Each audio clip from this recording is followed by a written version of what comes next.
Halo sahabat MBP Center, bertemu kembali dengan saya Irma Rahmawati dalam program Let's Talk About It with MBP Center. Tempat kita ngobrol santai dan seru, syarat makna dan penuh ilmu hanya di MBP Center YouTube channel.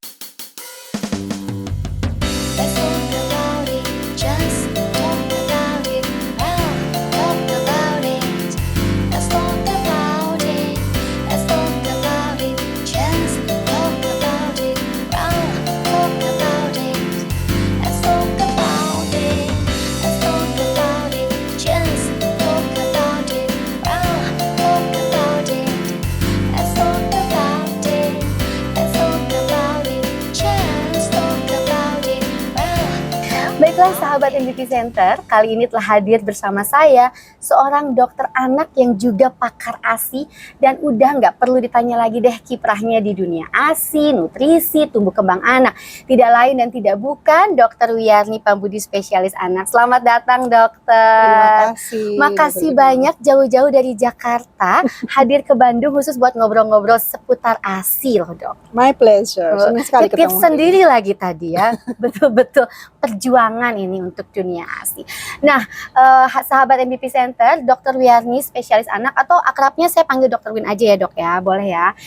Beliau adalah seorang dokter anak yang juga sebagai konselor menyusui dan anggota dari Satgas ASI di Ikatan Dokter Anak Indonesia. Selain itu, beliau juga adalah Head of International Networking Division di Asosiasi Disleksia Indonesia, Wakil Ketua DPSG Indonesia, Wilayah Jakarta Raya, dan tentunya tim dokter di MBP Center. Luar biasa banget nih kegiatan ibu dokter yang satu ini, itu kayaknya penuh banget dan dedikasinya di dunia ASI itu luar biasa. Memang sangat tertarik ya dok sama dunia ASI ya?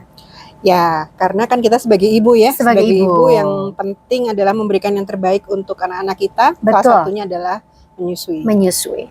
Baik dok, langsung aja nih. Topik kita kali ini kan ciamik banget ya.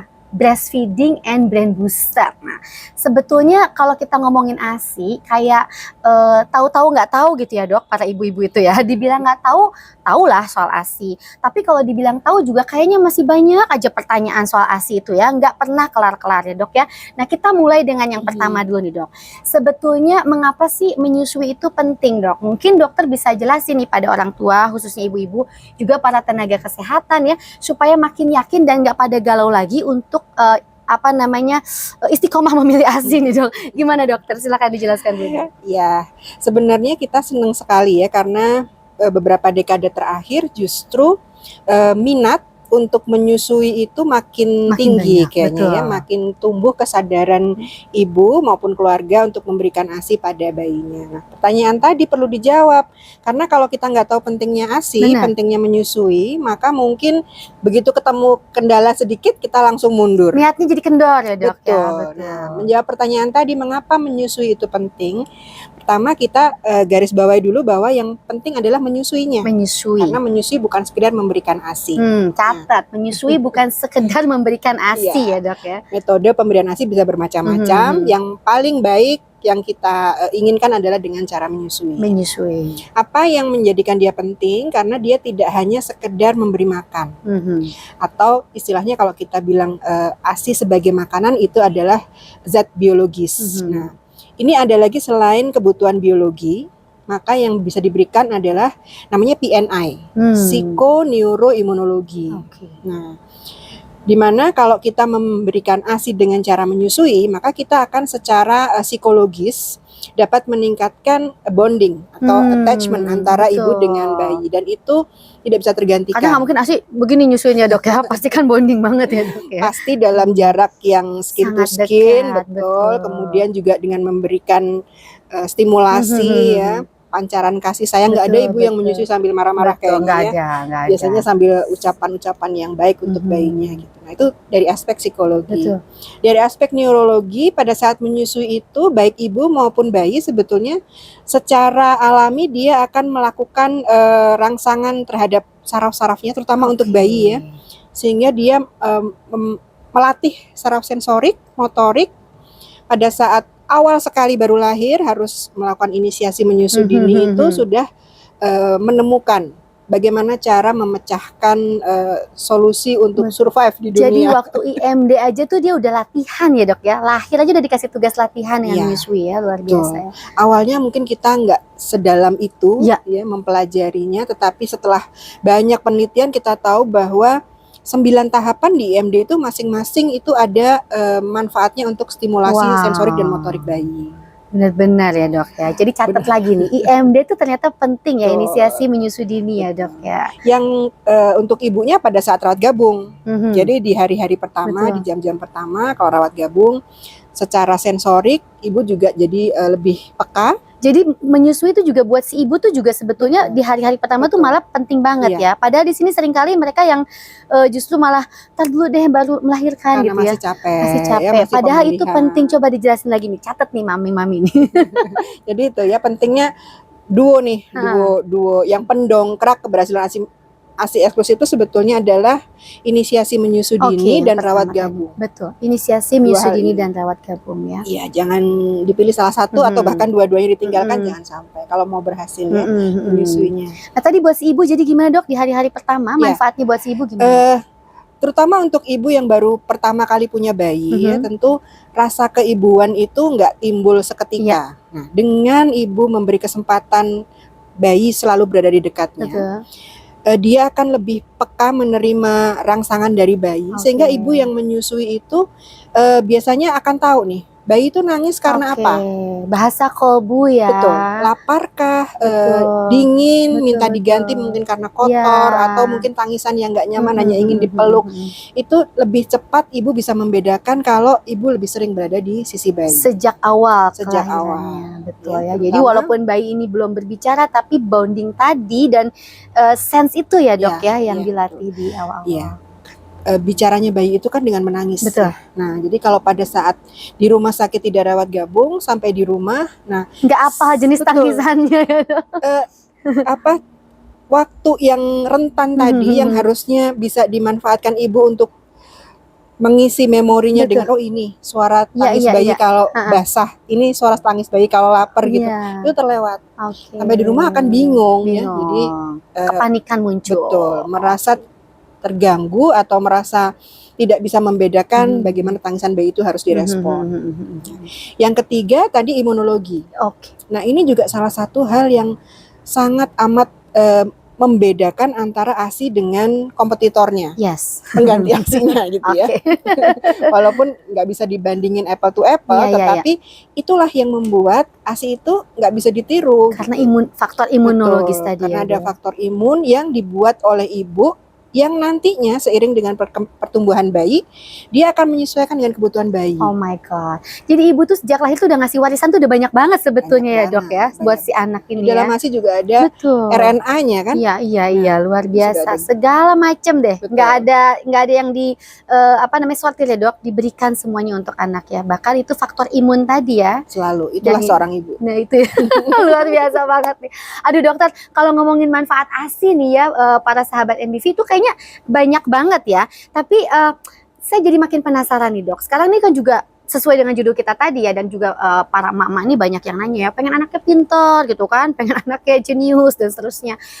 Mungkin kita bisa lebih dibahas lagi nggak dok, lebih dalam hubungannya antara manfaat menyusui ini, ASI dan menyusui, dengan perkembangan bayi nih dok, supaya ibu-ibu kayaknya jadi bisa makin semangat kalau misalnya dengar-dengar soal perkembangan tuh biasanya langsung gimana gitu ya dok ya. Ya, jadi kita mungkin ngulang sedikit nih, karena untuk menuju ke perkembangan yang baik harus ada pertumbuhan yang bagus juga. Pertumbuhan dulu ya. Pertumbuhan itu adalah hal-hal yang bisa kita ukur. Jadi kenaikan berat badan, pertambahan panjang badan, ya lingkar kepala yang sering kita ukur kalau kita lagi ke posyandu ya, atau ke kunjungan dokter. Jadi itu ternyata penting banget karena itu awal dari supaya bisa mensupport perkembangan yang baik ya dok. Betul. Jadi awalnya yang tadi yang diberikan oleh ASI sebagai zat biologis. Dia harus memberikan energi yang cukup, dia bisa memberikan vitamin, mineral yang cukup, bisa memberikan lemak yang baik yang dibutuhkan oleh bayi, sehingga pertumbuhan tubuh termasuk pertumbuhan sel-sel otaknya itu menjadi optimal. Jadi itulah kenapa penting di awal-awal kehidupan bayi itu harus ditimbang, diukur panjangnya, berat badan, lingkar kepala, karena itu berhubungan juga ya modal awal buat perkembangan. Nah, untuk berikutnya, kalau dengan pertumbuhan bayi sudah bisa kita jamin, menyusuinya dengan teknik yang benar, kemudian frekuensinya ya, kemudian kebutuhan bayi kita lihat. Ini nanti pentingnya adalah seorang ibu atau bahkan keluarga yang pendukungnya harus punya ilmu bagaimana menentukan apakah ASI itu cukup atau enggak untuk bayinya. Ya, ini juga selalu jadi masalah ya, Dok. Kayaknya nggak cukup, kayaknya gitu ya. Tapi padahal ada parameternya juga ya, Dok, yang bisa ini oleh ibu. Nah, mengetahui kecukupan ASI secara sederhana di rumah itu sangat penting. Ya, misalnya gini, kalau ibu tahu bahwa bayinya buang air kecil, ya, jumlahnya sesuai dengan usianya dia, maka dia nggak perlu khawatir lagi. Satu dari buang air kecilnya. Betul. Yang kedua yang tadi dengan secara berkala melakukan pemantauan. Objektif ya, Dok ya, berat badan, ukur panjang badan, lingkar kepala. Betul. Karena sekarang semua akan saling terkait. Begitu pertumbuhan dia optimal, maka kita harapkan sel-sel saraf, sel otak juga akan bertumbuh dengan baik dan bisa menjamin perkembangannya dia. Betul. Jadi udah jelas ya, Dok ya, itu modal awalnya gitu ya, modal awal supaya otak kita juga berkembang dengan baik, otak bayi maksudnya. Kita juga dulu pernah bayi ya. Jadi otak bayi ini berkembang dengan baik, dan tentunya nanti dari situlah kita bisa lihat dari milestone perkembangannya ya, Dok ya. Dan memang apakah ada nggak sih, Dok, yang menyatakan bahwa bayi yang menyusui itu perkembangannya tuh lebih baik, atau misalnya kecerdasannya lebih baik dari yang tidak menyusui, misalnya bagaimana? Tidak menyusui. Kalau tentang ini sih penelitiannya sudah sangat banyak ya.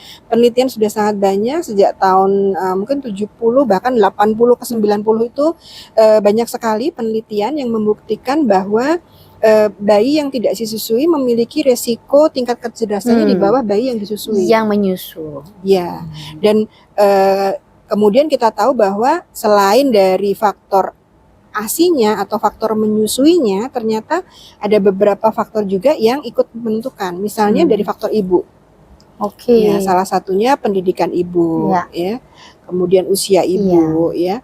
Ini anak keberapa gitu, karena kalau kita mempelajari itu akhirnya kita jadi sadar bahwa harusnya nggak perlu dong anak pertama, anak kedua, anak ketiga harus sama suksesnya dengan melakukan antisipasi. Betul. Iya ya, Dok ya. Aduh, jadi ternyata nih banyak banget ya hubungan ASI dengan perkembangan pertumbuhan, kemudian dengan perkembangan dalam hal ini khususnya perkembangan otak. Dan pasti kalau udah berbicara dengan perkembangan otak berarti semua ranah perkembangan ya, Dok, domain-domain perkembangan itu juga disupport banget buat oleh ASI ya, baik itu motorik ya kan, kemudian bahasa, kognitif, luar biasa. Harus makin yakin nih kayaknya ya untuk menyusui nih, Dok ya. Jadi kalau udah yakin, selanjutnya biasanya nih, Dok, yang juga sering ditemukan para ibu tuh gini, udah yakin sih sama manfaat ASI, 100% nggak ada keraguan, tapi gimana dong, kayaknya suka menemukan kesulitan-kesulitan, atau bahkan kesulitannya belum ada pun udah khawatir duluan, gimana kalau nanti saya nggak bisa nyusuin gitu ya, dan seterusnya. Kira-kira apa sih, Dok, yang perlu diantisipasi nih supaya para mama-mama ini sukses menyusuinya? Ada tips-tipsnya mungkin? Nah, sekarang kita balik tanya, kenapa menyusui itu jadi susah gitu kan? Sesuatu yang seharusnya terjadi secara natural, tapi kenapa ada yang menemui kesulitan gitu ya? Mungkin karena kesulitan sehingga pada mencari konselor laktasi. Ya, tapi memang kalau kita belajar dari hal-hal yang sudah dipelajari sebelumnya gitu ya, kita tahu kalau umumnya ibu-ibu yang mengalami kesulitan adalah ibu-ibu yang masih belum mendapatkan insight dan juga pengetahuan tentang strateginya gimana. Karena menyusui itu untuk bayi dia adalah suatu insting, tetapi untuk ibu dia adalah suatu skill. Sedangkan skill itu tentu perlu ilmu pengetahuan ya. Nah, ibu yang pada masa mungkin remaja atau sebelum dia melahirkan tidak pernah melihat ibu menyusui secara langsung, pasti jadi, juga bingung. Betul, tidak punya gambaran menyusui itu ada loh tekniknya. Iya. Ada loh triknya supaya bayi itu tenang dulu, kemudian baru ditawarkan payudara. Ada loh caranya ibu itu duduk atau berbaring yang nyaman untuk menyusui. Nah, itu kalau tidak pernah dipaparkan, lihat secara langsung sebelumnya, maka ada baiknya selama hamil ibu mencari tahu tentang itu. Ya, sekarang kan udah banyak ya klub ibu atau kelas ibu yang mengajak kita untuk belajar cara-cara sebelum kita melahirkan ya, udah belajar. Oke dok, nanti kita lanjutkan lagi karena menarik. Mungkin kita minum dulu nih dok. Soalnya topiknya masih banyak dan saya masih bakal banyak nanya. Jadi kita minum dulu nih. Oke, udah minum, kita lanjutin lagi dok. Soalnya rumpinya makin seru nih. Tadi kita ngomongin tentang ibu-ibu ya dok ya, ibu-ibu yang muda-muda khususnya yang anak pertama. Nah gimana kalau misalnya kesulitannya ini sebenarnya munculnya dari kecemasan dok dan mitos-mitos. Misalnya, aduh gimana dong bayinya yang nggak mau nyusu nih, kayaknya bayinya tidur terus, atau kayaknya payudara aku deh yang kecil, putingnya datar dan seterusnya. Mungkin kayaknya kurang dok. Pokoknya banyak banget tuh dok yang seperti itu, dan itu kecemasan itu sebenarnya muncul dari diri mereka sendiri ya, dan akhirnya membuat kepanikan nih di hari-hari pertama menyusui. Gimana nih dok? Iya, jadi ini kayaknya masuk ke topik ya. Kita kan topiknya tentang breastfeeding and brand booster. Nah, brand booster ternyata bukan cuma bayinya kan, ibunya juga. Karena bener ya, harus di booster juga. Bener. Karena kunci menyusui yang nyaman itu adalah posisi dan pelekatan yang tepat. Nah, ini kadang-kadang dipengaruhi juga oleh temperamen bayi. Ya kan, bayi itu bayi pun punya temperamen ya. Ada bayi yang nggak sabaran. Betul. Kan ada bayi yang memang dia bisa mengendalikan gitu ya. Tapi di sini kita tahu bahwa menyusui itu ternyata juga melatih atensi, baik ibu maupun bayi. Jadi yang harus diajarin bukan cuma bayinya nih untuk bisa menyusu, tetapi juga ibunya harus memiliki strategi untuk coping yang tepat. Ya, digabungkan dengan tadi pengetahuan dan pengalamannya, kemudian disesuaikan dengan temperamen bayi. Tapi jadi berarti sebetulnya kan dalam prakteknya memang ada juga bayi yang memiliki masalah ya dok ya dalam menyusui gitu ya. Nah untuk bayi-bayi yang bermasalah dalam menyusui ini gimana dong dok? Support apa atau mungkin yang harus dilakukan nih untuk ibu-ibu? Betul, kata pentingnya memang support. Ya. Jadi, support. Menyusui bayi yang bermasalah tanda kutip, sehat udah pinter nyusu pun perlu support, apalagi yang ini bermasalah. Bayi-bayi yang bermasalah itu misalnya ya bayi yang lahir lewat persalinan yang sulit ya. Kemudian memang dia ada kondisi kesehatannya kurang menguntungkan dan seterusnya ya. Di sini memang kadang-kadang kita perlukan pendampingan. Jadi, buat si ibunya juga. Buat si ibu terutama ya, karena pertama ibu itu mesti dibangkitkan dulu rasa percaya dirinya, diyakinkan bahwa masih ada banyak trik, posisi pelekatan yang bisa kita coba untuk bayi-bayi dengan masalah ya. Misalnya ada bayi yang masih nyeri karena waktu lahir ada trauma lahir ya. Ada bengkak gitu di kepalanya, itu kalau dipegang pakai tangan masih nyeri. Nah, kita punya tekniknya. Jadi memang caranya nggak harus yang konvensional gitu aja ya dok, yang biasa gini ya. Teknik megangnya bisa dimodifikasi, ya, bisa dibantu dengan misalnya disangga bantal dan sebagainya. Dan yang penting tadi ibu diyakinkan bahwa ini bukan suatu halangan yang harus mundur kemudian harus memberikan selain ASI gitu, tapi masih bisa dicoba.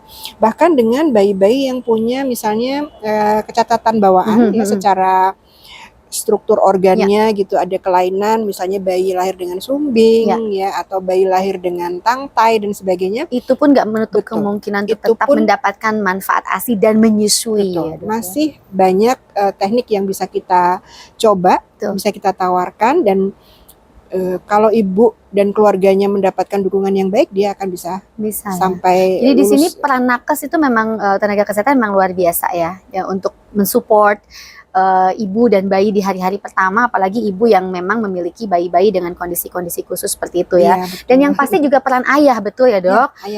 Peran ayah dan peran para nenek. Para nenek ini kadang-kadang bisa menjadi supporter atau bisa menjadi sesuatu yang membuat makin cemas nih dok buat ibu-ibu ya. Luar biasa. Oke, jadi apa namanya dok? Kalau misalnya kita berbicara tadi bayi-bayi yang mungkin bayinya bermasalah karena persalinannya sulit dan seterusnya. Nah kan kita banyak juga selain yang sumbing mungkin banyak bayi-bayi yang berkebutuhan khusus yang lain ya dok, seperti bayi-bayi dengan sindrom kongenital mungkin gitu ya, atau bayi yang kemudian harus stay in the NICU cukup lama dan lain-lain. Itu gimana dok? Atau bayi-bayi berkebutuhan khusus banget nih dok? Apakah mereka masih bisa mendapatkan manfaat ASI atau bahkan dengan manfaat menyusui ini gimana? Iya, kita ulangin lagi nih ya bahwa menyusui itu adalah main game.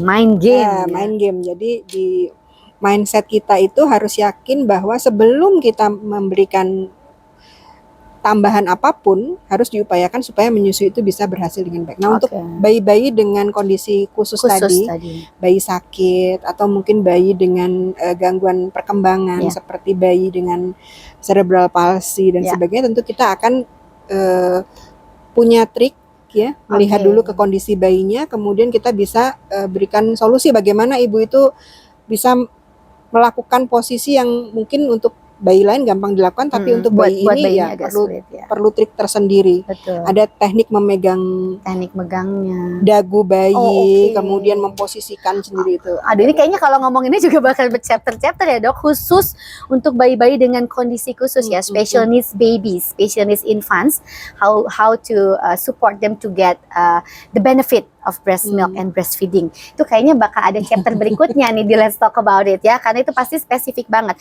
Tapi yang jelas mungkin yang menjadi catatan pada hari ini bahwa saking pentingnya manfaat ASI ya dok ya, buat mama-mama nih dan juga ayah-ayah juga, kalau kemudian menemukan sedikit kendala-kendala dalam prosesnya, itu sebaiknya tidak pantang menyerah, betul ya dok? Kemudian segera mencari pertolongan, karena ternyata menyusui ini walaupun itu natural adalah sesuatu yang juga perlu skill, dan mungkin dalam kondisi-kondisi tertentu memang si ibu ini harus mendapatkan support untuk bisa mendapatkan ilmu, pengetahuan dan keterampilan dalam skill tadi ya, karena ternyata kalau itu disupport hampir sebagian besar berhasil kan ya dok ya, menyusui itu ya, sebagian besar berhasil karena Allah sudah ciptakan itu untuk berhasil sebetulnya ya, untuk diberikan kepada bayi kita. Aduh dokter, pokoknya luar biasa ya dok ya, kalau kita berbicara tentang ASI nih nggak akan kelar-kelar ya, dan ini mungkin baru chapter 1 nih mama dan papa, karena tadi kita masih pengen berbicara banyak tentang teknik-teknik menyusui atau bahkan tadi pada bayi-bayi dengan kondisi khusus. Tapi gimana dong, waktu juga yang harus memisahkan kita pada hari ini ya, obrolan kita jadi mungkin baru sampai sini dok, tapi insya Allah kita akan harusnya ada lagi chapter-chapter berikutnya, dan mudah-mudahan Dr. Wiyarni berkenan untuk diundang kembali dok di Let's Talk About It untuk episode-episode berikutnya. Take home message-nya mungkin seperti ini nih mamah dan papa. Untuk mencari brain booster ternyata nggak perlu jauh-jauh, dekat sekali ya mama dan papa. Khususnya buat mama, cukup dengan menyusui ASI eksklusif selama 6 bulan, dilanjutkan hingga 2 tahun atau lebih, dan bahkan akan terasa nanti ya manfaatnya ternyata untuk bayi-bayi yang berkebutuhan khusus, yang kita akan bicarakan di chapter berikutnya. Dicatat nih Pak. Dan tentunya harus didampingi juga dok dengan MPASI yang berkualitas. Betul. Dan ngomongin MPASI ini juga bisa jadi obrolan kita berikutnya nih dok, karena mama dan papa juga banyak yang suka bingung bikin MPASI yang berkualitas dan tepat ya untuk bayi ya. Baik, terima kasih banyak. Ini Dr. Wiyarni udah hadir ke sini dan ngobrolin tentang ASI. Saya menanti episode-episode berikutnya karena ini pasti penting banget buat anak-anak kita. Mungkin kita akan lanjutkan topik-topik breastfeeding for brain booster and bla bla bla selanjutnya yang lebih spesifik ya, dan pasti dinanti oleh mama, papa, sahabat NBP Center. Sekali lagi terima kasih banyak. Ditunggu episode-episode berikutnya. Dan untuk para pemirsa sahabat NBP Center, sampai berjumpa kembali di Let's Talk About It episode berikutnya. Bye.